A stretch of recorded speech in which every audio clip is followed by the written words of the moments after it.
I remember going to the World Economic Forum some years back and sitting on a global health panel that was discussing ways to save millions of lives. Millions.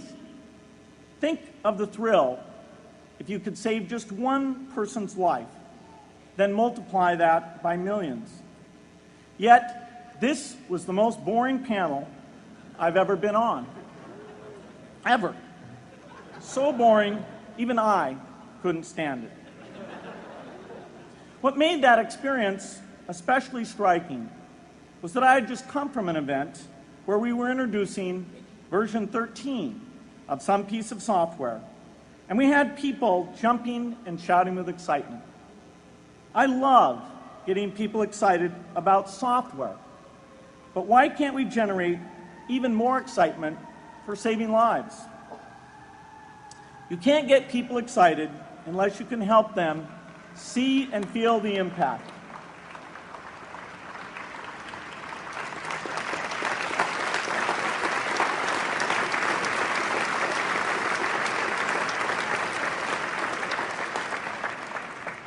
The way to do that is another complex question. Still, I'm optimistic. Yes, inequity has been with us forever, but the new tools we have to cut through complexity have not been with us forever. They are new. They can help us make the most of our caring, and that's why the future can be different from the past. The defining and ongoing innovations of this age, biotechnology, the personal computer, and the internet, give us a chance we've never had before to end extreme poverty and end death from preventable disease. 60 years ago, George Marshall came to this commencement, and he announced a plan to assist the nations of post-war Europe.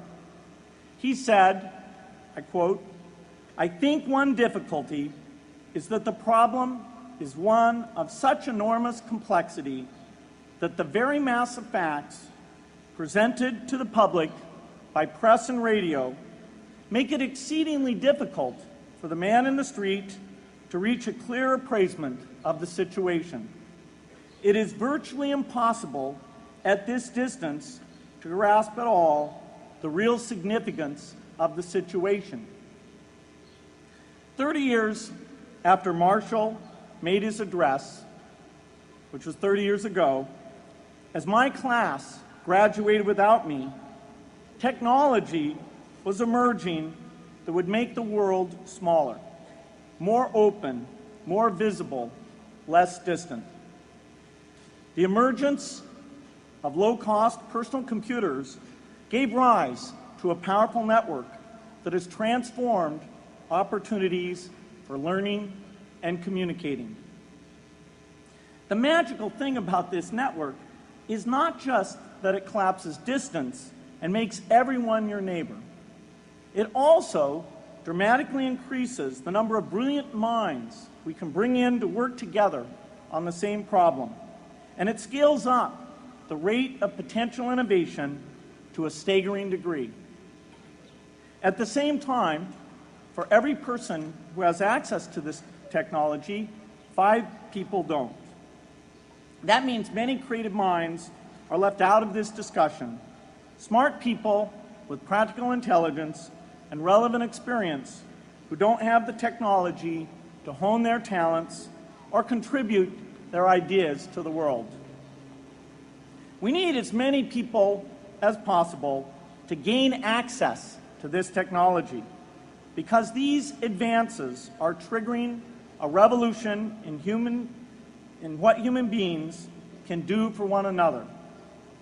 They are making it possible, not just for national governments, but for universities, corporations, small organizations, and even individuals to see problems, see approaches, and measure the impact of their efforts to address the hunger, poverty, and desperation George Marshall spoke of 60 years ago.